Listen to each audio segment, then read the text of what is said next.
Don't be afraid of failing. I think you got to get comfortable with being uncomfortable. Just keep pushing yourself to maximize your potential.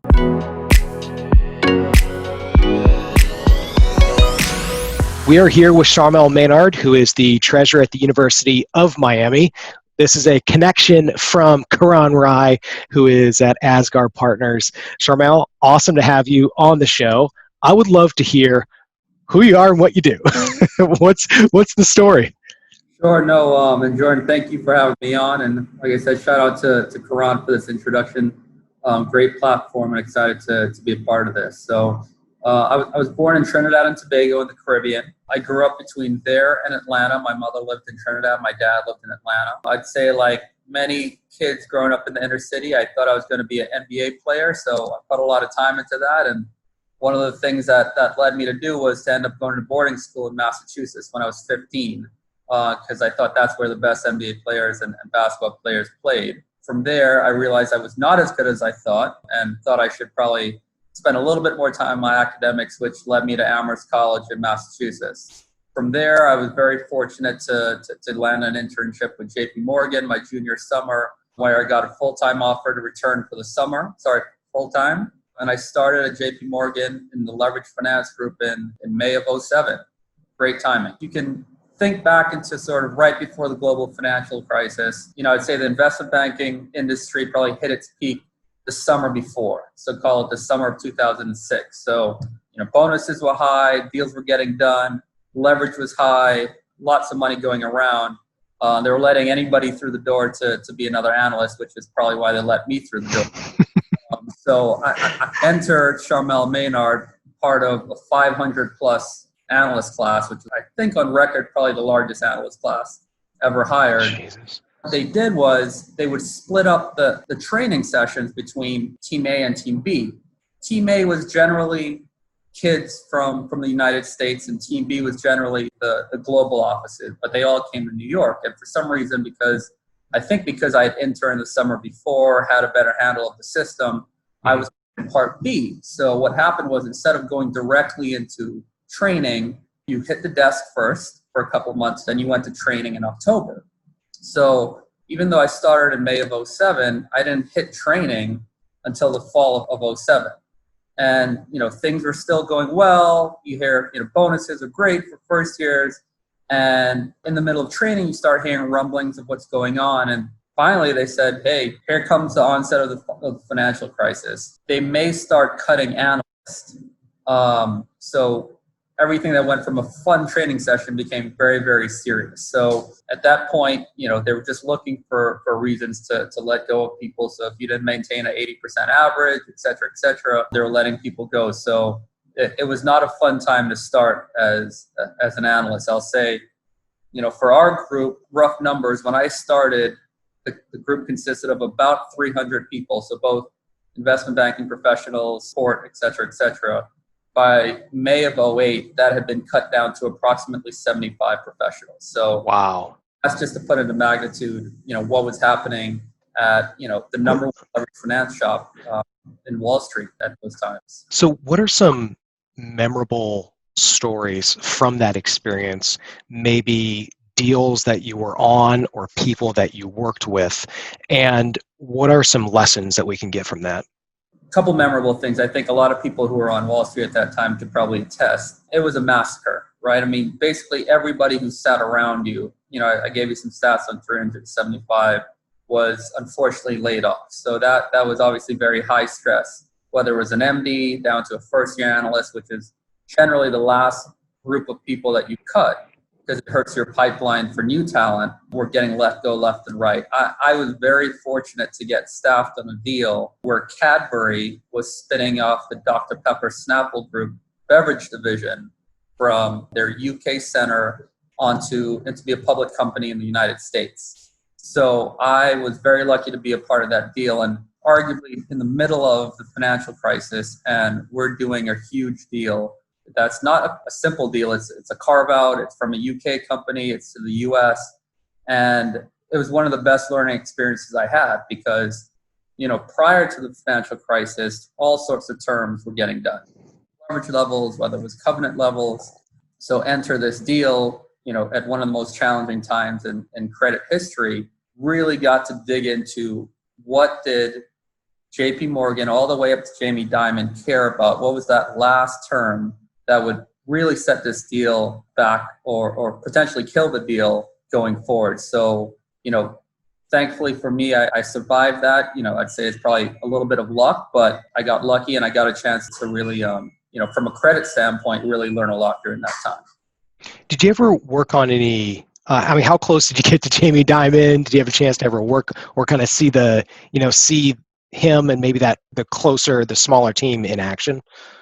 Right. So I wouldn't say on this deal, still a first-year analyst, so I didn't have access to it. I will say, maybe just going back to your prior question, Jordan, one of the cool things about that time, if you can think about glass half full or silver lining, was because multiple levels and layers of people, whether it's an associate, vice president, executive director, were no longer there. You got a chance to work directly with managing directors, directly with group heads. Unfortunately, not directly with Jamie Dimon.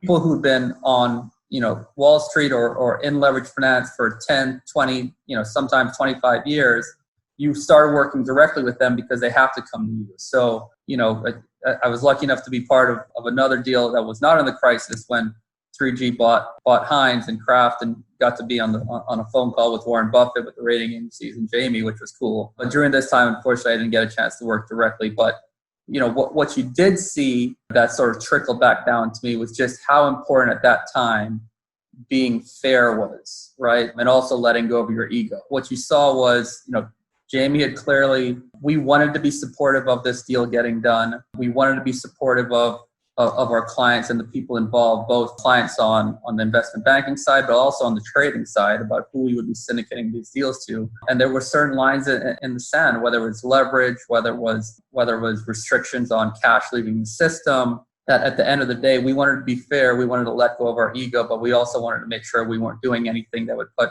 both the firm at risk, but also put some of our other clients at risk while, trying to syndicate this deal. To what extent can we actually get ready for a crisis? To what extent can we actually train for a crisis? That's a great question, Jordan.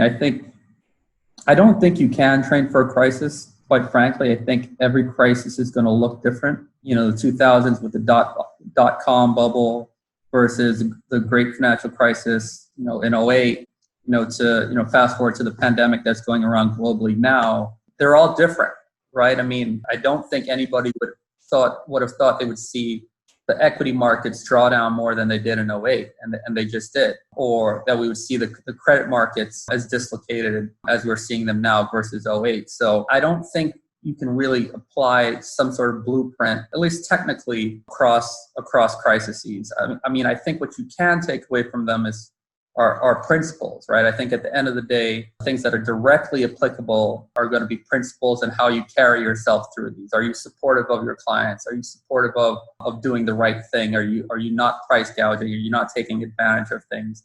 And those are more of the things that I think are probably more applicable than actually learning. In a crisis, I know that I can't lever a company more than 5 times. This time is completely different, speaking from experience than I saw in 08. So let's kind of fast forward to where you're at now. What is the high level about, the department that you're in? Is it a pension and retirement, or what do you actually do right now? And then I'd love to kind of dive into, your perspective and your take from kind of the LP's perspective on the market. In my current position as the treasurer of the University of Miami, I really wear 2 hats. On one hat, I would say, is more traditional treasury. So managing our capital structure, which is about $1.4 billion of debt, managing our cash flow, making sure that we have a revolving credit facility for liquidity, things like that. My second hat that I wear is also managing all of the university's investable assets. So that's our endowment, our defined benefit pension plan, as well as our short-term working capital. It's a really interesting time. And the second bucket, about how big is that?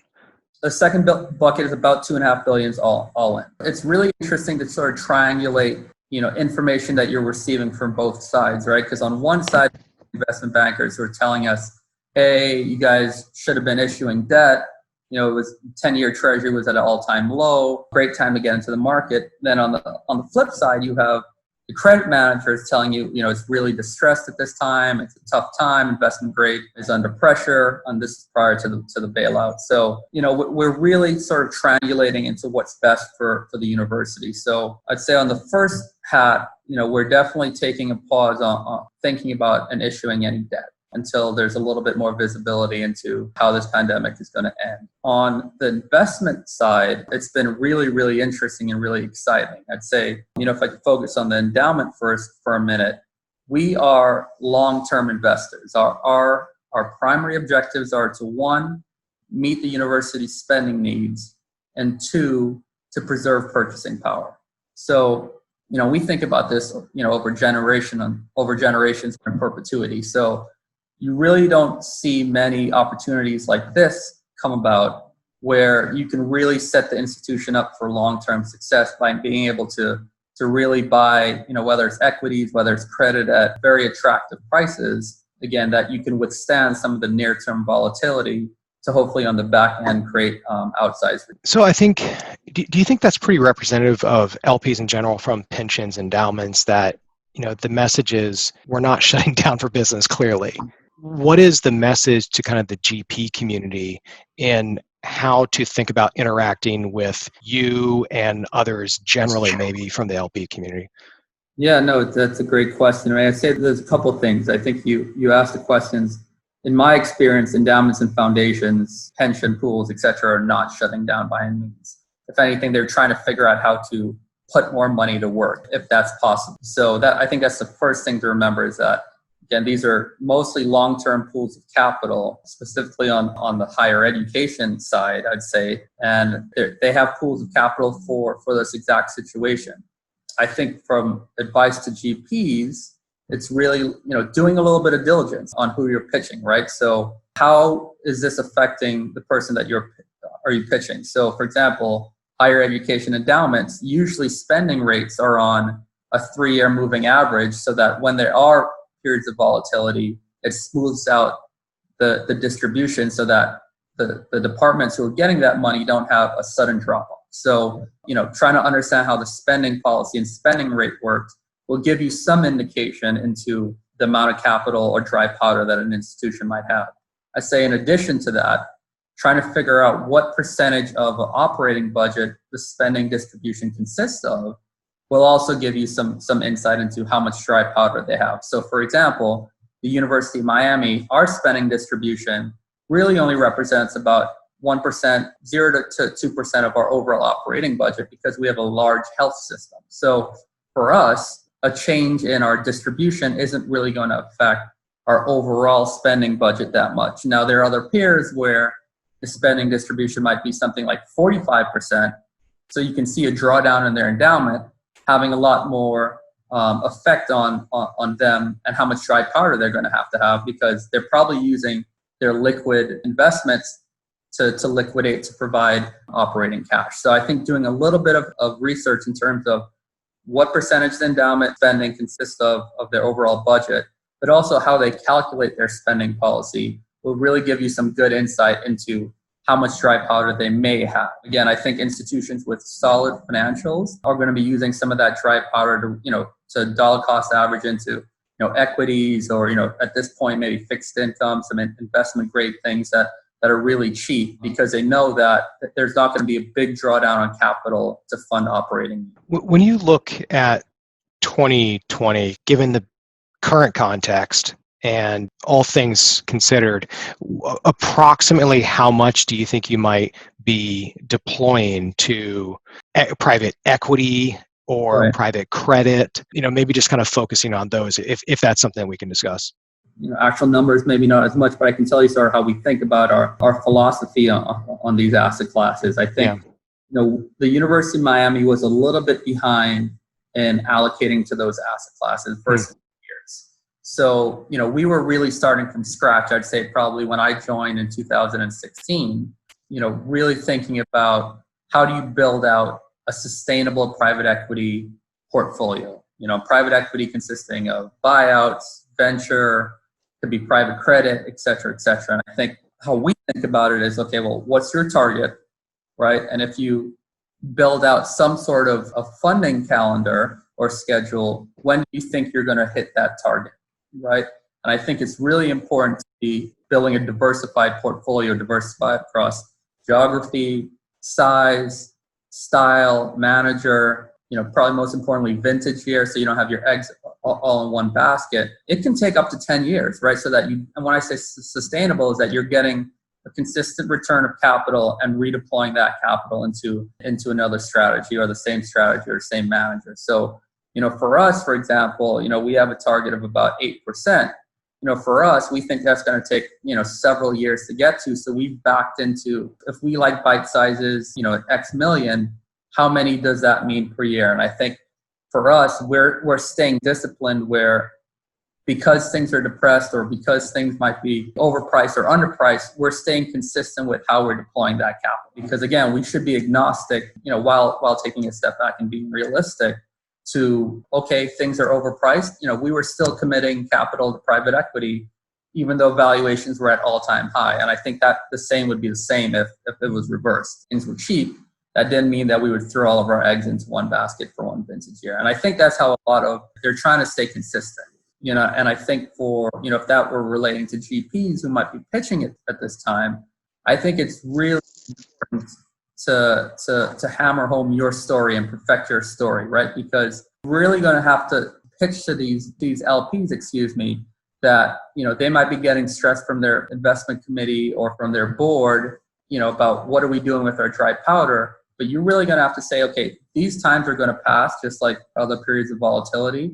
This is what we can add to you, right? So you might be a long equity fund and say, hey, this is a perfect time to invest in us if I'm a startup manager, because I don't have the baggage of an existing portfolio that somebody else might have, right? Same thing for VCs. You hear Scott Cooper talk about, Andreessen being started in the financial crisis.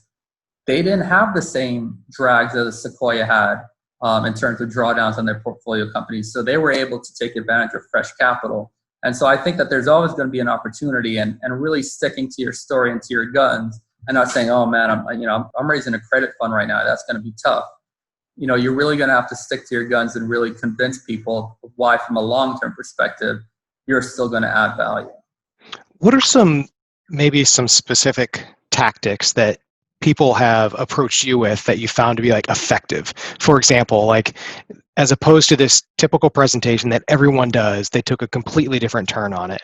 Is there anything that people have done that's kind of different and interesting to kind of stand out? Yeah, I think it's really just being as transparent as possible, right? I think it's, returns in a vacuum don't mean anything. So pitching against an index is pitching against your peers. And, what I always say is it's okay if you're down, right? Everybody has tough quarters, has tough years, but it's how well do you manage against, the beta, right? Against your index, against your peers. So, for example, we were only up 0.04% this past fiscal year, but we beat our index, right? So I think it's all contextual. And a lot of the times, a lot of the faults I find in some managers' pitches, they show you returns, but they don't show you relative to what, right? And I think being as upfront and transparent as possible about how you're performing, and hey, even if you didn't perform, hit that up front. Say, hey, we got hit by this one investment. If we pull that out of the portfolio, this is what our returns would have been. And I think a lot of people, in my seat who are managing that money are going to trust you a lot more if you're just upfront, and we don't have to go and uncover that in your data room. Regardless of what type of business you're doing, just being transparent, good and bad, it's the right thing to do. And it's fundamentally about, this is a business of trust, and people can smell it really quickly if you are trying to hide something. And at the end of the day, it comes down to being transparent and saying who you are and what you're doing. And it's either a fit or it's not. And not trying to force something, because they're either going to find out now or they're going to find out later. Exactly. And one of the things, that I had to sort of switch my mindset, moving from investment banking to the asset management side and the sort of the CIO seat, was these relationships aren't transactional, right? So I remember as a left fin banker, it was, we're going to go pitch for this high yield bond. If we didn't get it, you sort of throw that client in the basket of, I'll check in on that in 3 years, right? In this role, in the CIO role, these relationships are extremely long, right? So just because your high yield fund isn't great for us right this second doesn't mean that it's not going to be great for us in 3 years. Right? And, like I said, we're long-term capital. So once you're locked in, that's going to be a long-term relationship, hopefully. And, I remember a peer telling me a story about Marks over at Oak Tree, who he went proactively to his LPs and said, you should divest from us right now. Right? And this was going into '08, I believe. And he said, just remember though, when I come back and say this is the time to invest, that you trust me, right? So I think just having that mindset of every time, you're not going to win every pitch on the first pitch, but it's just about consistency and listening to each other about, okay, they're not really focused on fixed income right now. They're focused on a multi-strat hedge fund manager right now. But I'm going to keep in the back of my mind that I'm going to keep updating them, et cetera, that for us, that's been extremely effective, that it's not just sort of a disappointment when we say, hey, this isn't great for us right now. It's really having that long-term mindset in mind. God, that's such good advice right there. Because it's easy to be transactional, especially as most of us are trained as bankers. You got a deal, you got to get it done. And especially now with the added context of what's going on in the economy, we're focused on putting money into the bank, feeding our families, and there's that instinctive mentality, but it's actually just taking a second to be calm and realize, think of them first and what is their situation, and does it fit or not, and it's okay if it's not now, it could be in 2 or 3 years.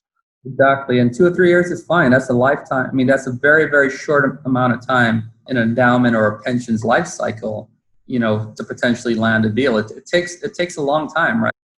We're in a different position than some other funds who their diligence process could be 2 years, right? Ours can be a month. But, understanding each client's, investment process is different will give you a little bit of insight into sort of how do I pitch this? Do I slow play it? Do I come in guns blazing? But, I find it, surprising sometimes when, people haven't looked at, who's on our board, right? So if our board, may not be as familiar with venture capital, it might be a tougher pitch than maybe one of our counterparts on the West Coast who are completely familiar with venture capital. So, just really taking, 15 minutes to poke around on the website, see who's on the investment committee, who's on the board, things like that we've discussed earlier, I think really goes a long way.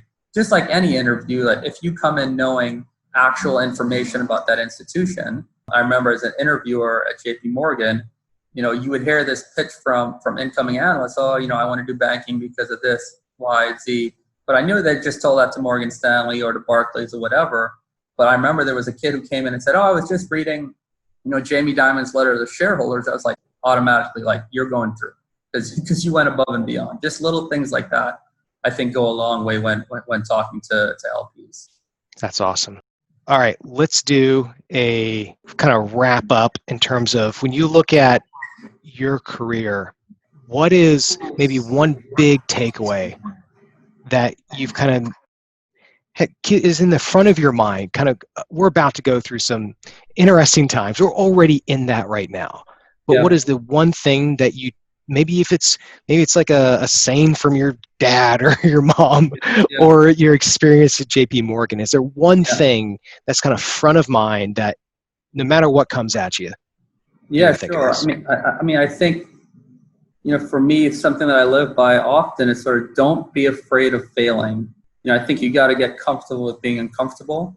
Ray Dalio in his book Principles says, if you're not failing, you're not pushing yourself. And if you're not pushing yourself, you're not maximizing your potential. So, you hear, people like Michael Jordan say, hey, I have butterflies in my stomach before a playoff game, right? It's natural to have, a little bit of sweat on your palms or underneath your arms going into a big meeting. That means you care, right? So, I really just try to make sure that I'm pushing myself. And, if you fail, that's not a loss, that's a lesson. That has been top of my mind my entire career is that do not be afraid of failing. Just keep pushing yourself to maximize your potential. All right. Appreciate your time with this. Thanks a lot. Thank you, Jordan. I appreciate you having me.